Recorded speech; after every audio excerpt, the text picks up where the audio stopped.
¿Cuál es el pasado que se busca esclarecer? Obtener justicia y saber la verdad de aproximadamente 30.000 víctimas sobre casos en los que sufrieron agresiones de índole psicológica y sexual, además de torturas y violaciones a sus derechos humanos en los años de 1970 a 1980 durante la dictadura militar de Argentina. Con el paso del tiempo, se comenzaron a buscar delitos de mayor magnitud, como lo fueron los asesinatos. Las comisiones de la verdad suelen ser creadas por el Estado cuando surge alguna confrontación o son vulnerados los derechos humanos de las personas. Sin embargo, su surgimiento también puede ser a partir de organizaciones no estatales. A los diversos miembros se les otorga diferentes funciones, desde la recolección de testimonios hasta un registro documental de lo sucedido. Los individuos pertenecientes a estas comisiones provienen de distintos factores de la población, como lo son escritores, filósofos o médicos. En Argentina surgió el CONADEP, la Comisión Nacional sobre la Desaparición de Personas, en 1983. Raúl Ricardo Alfonsín fue su fundador y otros integrantes destacables son Ernesto Sabato, quien era escritor y los demás miembros lo eligieron como el presidente de la comisión. Eduardo Rabosi, filósofo radical y activo militante de los derechos humanos. Jaime de Nevares, activo defensor de los derechos humanos y del Estado de Derecho. Por nombrar a otros, también se encuentran Magdalena Ruiz Guiñazú, Hilario Fernández Long, Gregorio Klibovsky, etc.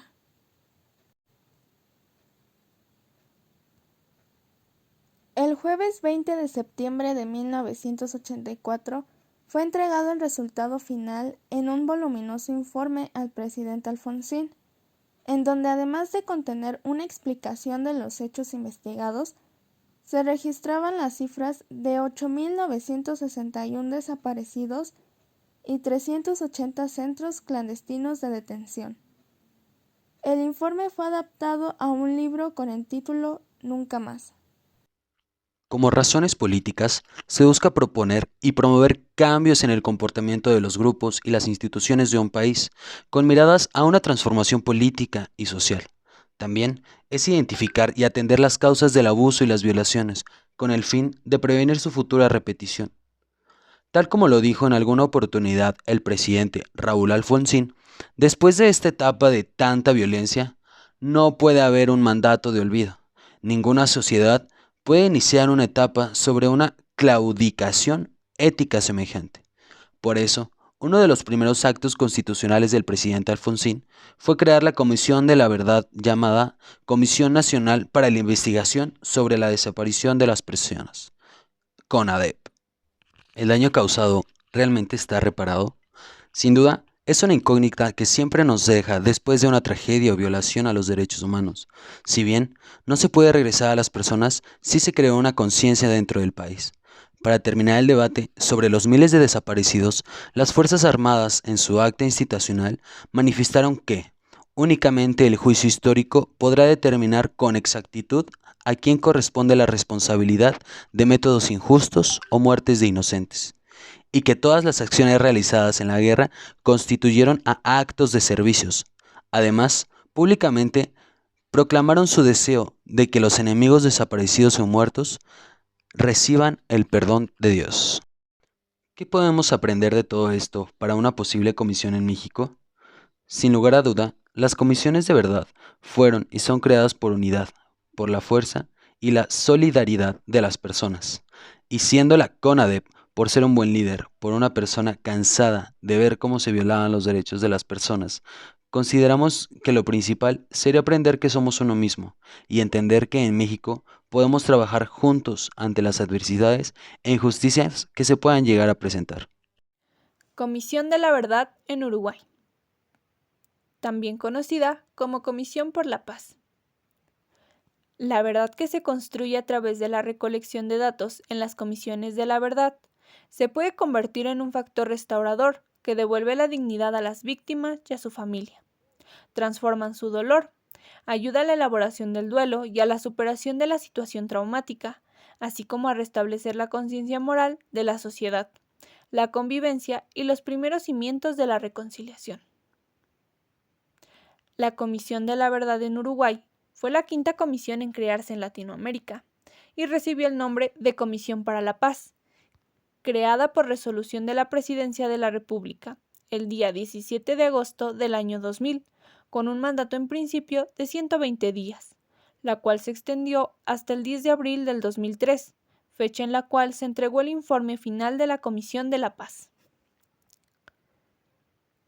El país no puede llegar al año 2000 discutiendo lo que ocurrió en 1976. Estos hechos deben quedar para los historiadores, porque el futuro no puede seguir envenenado con las discusiones del pasado. Palabras del presidente de gobierno, Julio María Sanguinetti. La Comisión de la Verdad en Uruguay recibe el nombre de Comisión para la Paz y es creada con el fin de esclarecer la situación de los detenidos desaparecidos. Se intentaba dar cumplimiento a una obligación ética del Estado, encarando una tarea imprescindible para preservar la memoria histórica de la nación, así como para consolidar la pacificación nacional y sellar para siempre la paz entre los uruguayos. Los hechos que motivaron la creación de esta comisión fue la violación de derechos humanos cometida durante el régimen cívico-militar que se instaló desde el 27 de junio de 1973, donde se llevaron a cabo desapariciones forzadas, de acuerdo con lo previsto por el artículo 1 de la resolución número 858/2000, con el fin de constatar, en cuanto le fuere posible, la verdad de lo ocurrido con las personas que fueron denunciadas como detenidas y desaparecidas.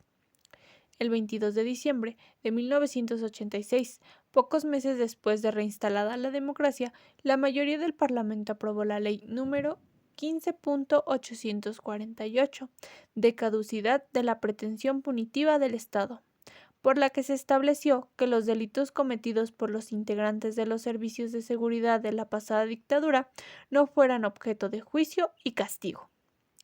Aún con estas salvedades, la Comisión ha podido obtener conclusiones que demuestran la detención clandestina de numerosos ciudadanos uruguayos en distintos territorios y su desaparición forzada y fallecimiento como consecuencia de torturas o ejecuciones.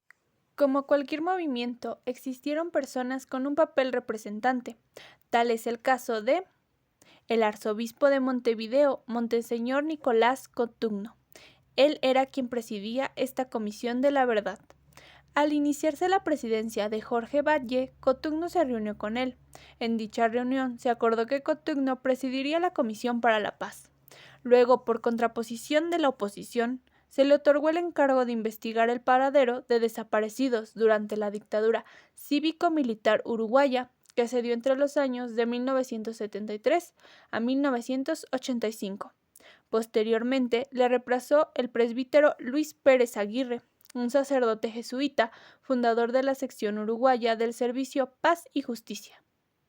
También fueron partícipes José Claudio William, abogado y político del Partido Nacional; Gonzalo Fernández, abogado penalista, representante del Frente Amplio y asesor de Tabaré Vázquez; Carlos Ramela Regules, abogado representante del Partido Colorado y asesor del presidente Jorge Batlle; José de Elia, sindicalista de larga trayectoria y exsecretario general de la Central Sindical.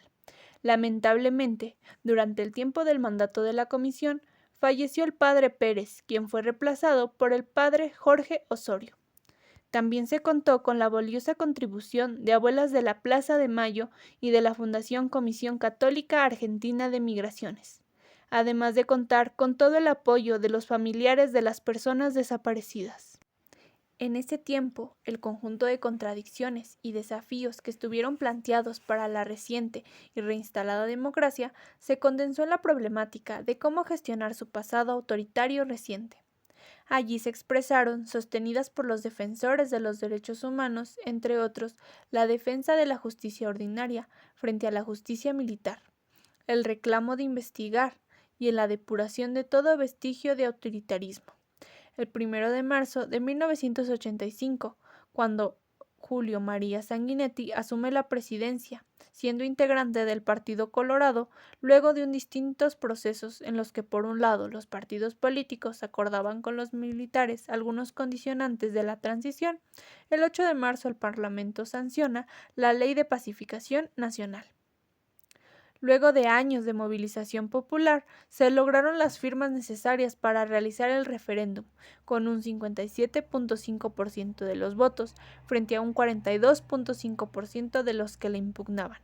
Es creada así, por resolución de la Presidencia de la República número 858/2000, la Comisión para la Paz, el día 9 de agosto del año 2000, con un mandato en principio de 120 días, la cual se extendió hasta el día 10 de abril del año 2003, fecha en la cual se entregó el informe.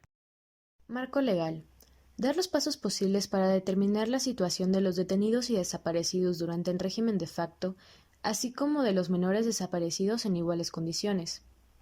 En el punto 43 del informe final de la Comisión para la Verdad, nos menciona que se considera imperativo señalar, en el sentido, que es tarea de todos ratificar la plena y total vigencia del Estado de Derecho ante toda y cualquier circunstancia que se pueda verificar o invocar. Es necesario aprender y recordar por siempre que no existen diferencias o divergencia que habilite la violencia, el secuestro y la muerte de cualquier persona, sin importar su origen, y que esas manifestaciones deben de ser siempre y en todo caso condenadas. En todo caso, el Estado es quien tiene la obligación suprema de defender determinados valores, afianzar ciertos principios y descartar determinados procedimientos, usando su autoridad y poder con estricto apego a la ley y a los derechos fundamentales. Las comisiones de la verdad ayudan a crear la esperanza de un nuevo porvenir, aunque no suponen el final de todos los conflictos, sino una parte de su transformación, que pretende conjurar la violación de los derechos humanos y disminuir ejercicios violentos. En esta comisión se logró emitir un informe final, con una explicación detallada de los hechos investigados, a los 180 días a partir de su constitución. El voluminoso informe final de varias carpetas registraba la existencia de 8.961 desaparecidos y de 380 centros clandestinos de detención. La detallada descripción realizada permitió probar la existencia de un plan sistemático perpetrado desde el gobierno mismo, siendo efectivamente clave para el juicio de las juntas. Este informe final fue publicado en forma de libro bajo el nombre de Nunca Más. ¿Crearon memoria o lograron reparar el daño a las víctimas? Gracias a esta comisión se logró crear una memoria colectiva y plasmar lo sucedido en una historia social, con el fin de aprender de estos sucesos pasados y con la misión de tener un mejor futuro. No se logra reparar el daño de un familiar desaparecido o asesinado. Sin embargo, la comisión logró ayudarles a las familias a dar un cierre de muchas situaciones por las que estaban pasando. Lograron crear mecanismos institucionales para garantizar que no vuelva a ocurrir. Durante la Comisión de la Paz se creó la Secretaría de Seguimiento, que busca no dejar ningún caso sin resolver, y se creó la Declaración de Ausencia por Desaparición Forzada y Criterios de Reparación, que buscan compensar a las familias por estas violaciones a los derechos humanos. ¿Qué podemos aprender para la creación de nuevas comisiones de la verdad? Sin lugar a duda, las comisiones de la verdad fueron y son creadas por unidad, por la fuerza de la unión, la solidaridad de personas, por un buen líder, por una persona cansada de ver cómo se violentaban los derechos de los demás. Considero que lo principal sería aprender que somos uno mismo, en entender que en México podemos trabajar juntos entre las adversidades e injusticias que se pueden llegar a presentar.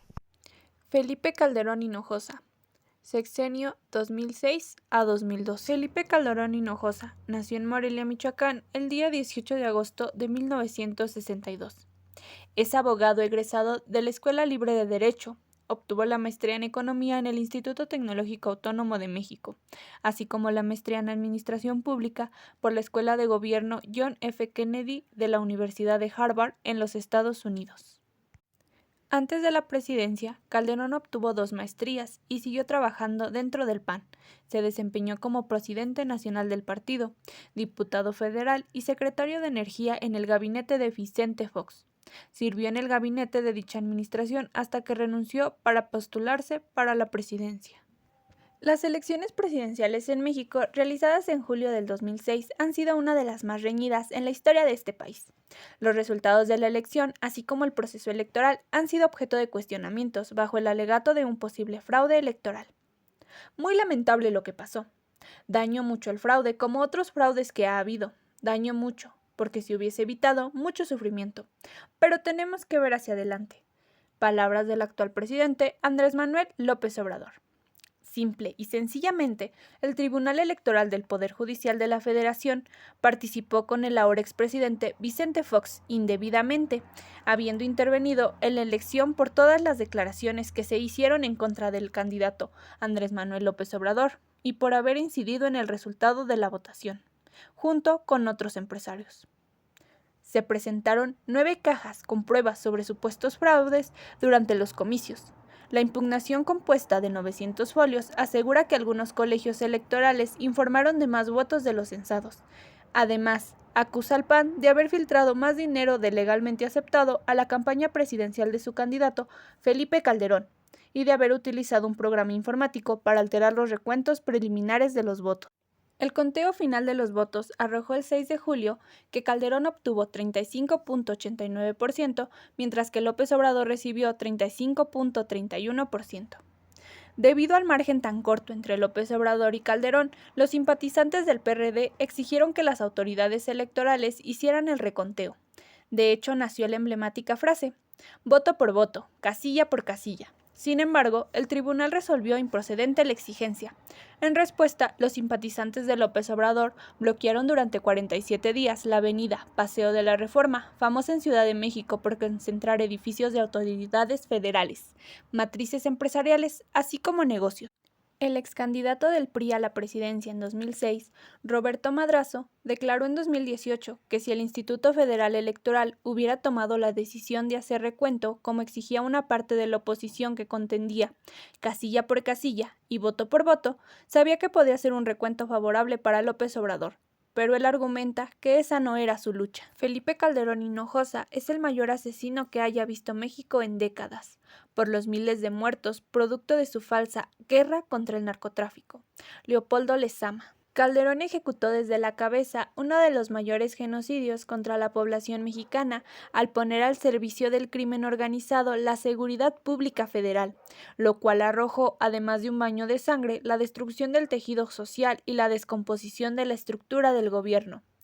No es fácil conocer el número real de muertos que provocó la guerra producida por Calderón, porque muchos fueron desaparecidos o arrojados a fosas comunes. Miles abandonaron sus comunidades para huir de la violencia, un exilio interno del que poco se ha documentado. Las personas desaparecidas también suman miles según organizaciones ciudadanas. La guerra contra cárteles de narcotráfico que emprendió a unas semanas de asumir el poder causaron la muerte a unas 250,000 personas, según datos que se tienen. El 5 de junio del 2009, alrededor de las 2:45 de la tarde, en el estado de Hermosillo, Sonora, ocurrió el incendio de la guardería ABC. El incidente provocó heridas graves a diferentes personas, incluyendo adultos y menores de edad, al igual que el fallecimiento de 49 niñas y niños. El IMSS, Instituto Mexicano del Seguro Social, estaba a cargo de la guardería. Además, una de las copropietarias de la guardería fue un pariente de la entonces esposa del expresidente Felipe Calderón, Margarita Zavala. Durante el sexenio de Calderón no se obtuvo justicia para los familiares de aquellos niños. Han pasado más de 10 años y los responsables siguen en libertad. Ni siquiera un funcionario de alto nivel fue responsabilizado por lo sucedido. Cabe aclarar que en las investigaciones se eludió la causa del incendio, si fue provocado o un accidente.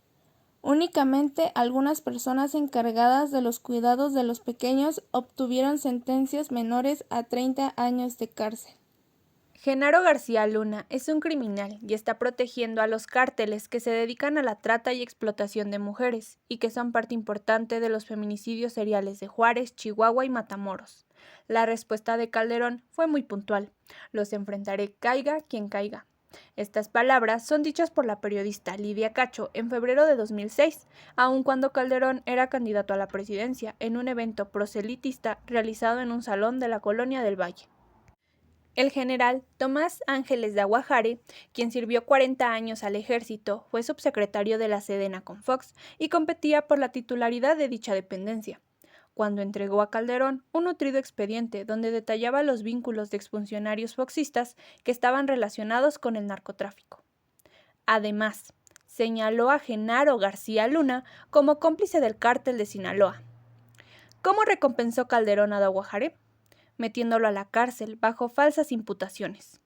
El viacrucis que sufrió el general, su familia y su abogado pasaron por la persecución y la tortura. Periodistas como Ricardo Ravelo han revelado cifras de hasta cuánto ascendía el monto de los sobornos que el gobierno recibía del cártel de Sinaloa.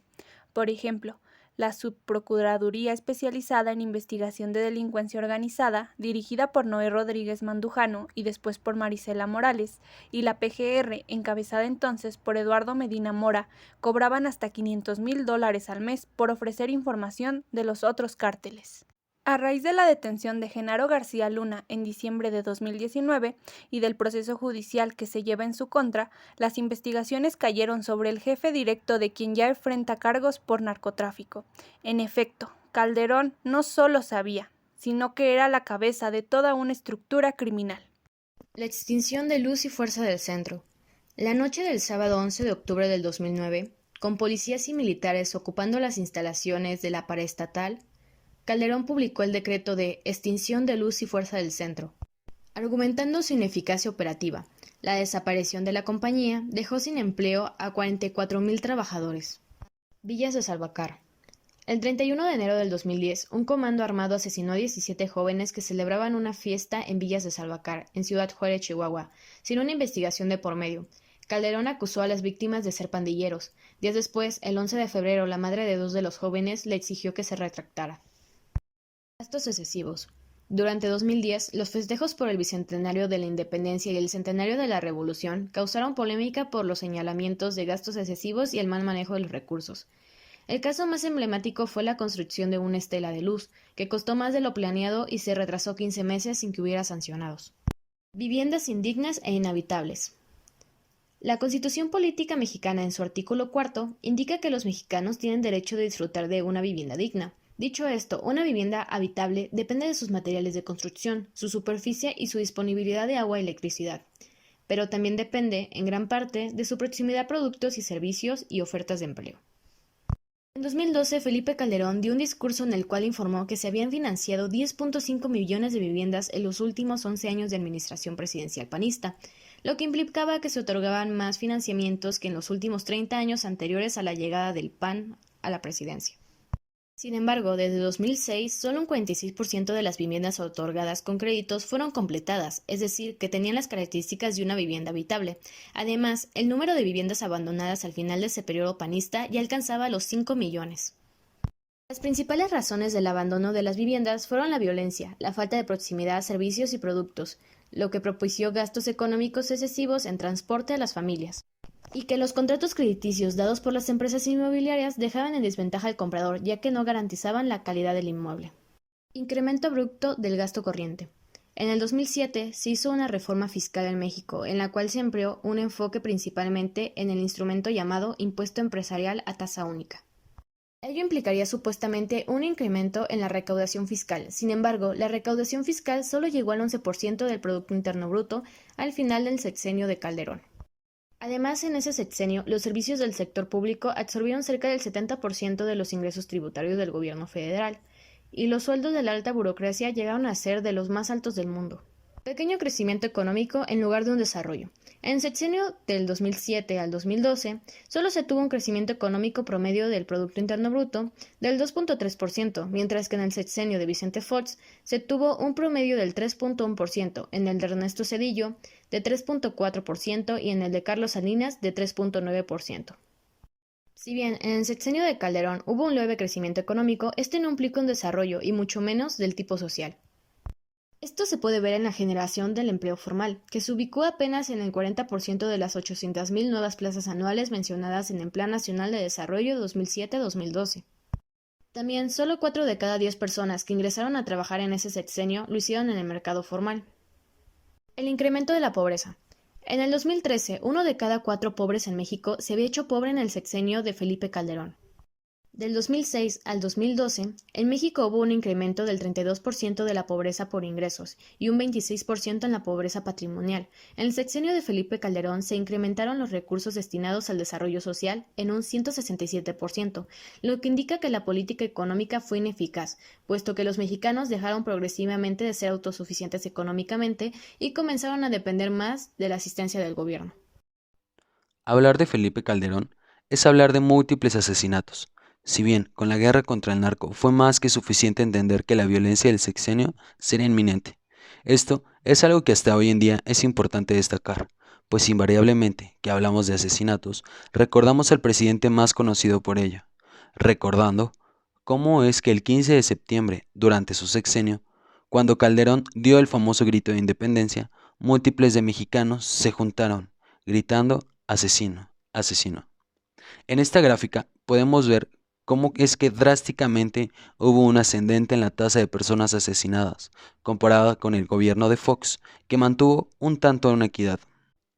Al ser el segundo gobierno panista, después de tanto tiempo, fue considerada mucho la idea de que Calderón haría cosas muy similares a su antecesor, Fox Quesada. Esto trajo bastantes comparaciones entre Calderón y Quesada, hablando así de los homicidios y asesinatos. Pues bien, vemos un 51% de asesinatos de Fox fueron con arma, mientras que en el gobierno de Calderón subió a un 65%, dándonos a entender la drástica violencia ocurrida en su sexenio.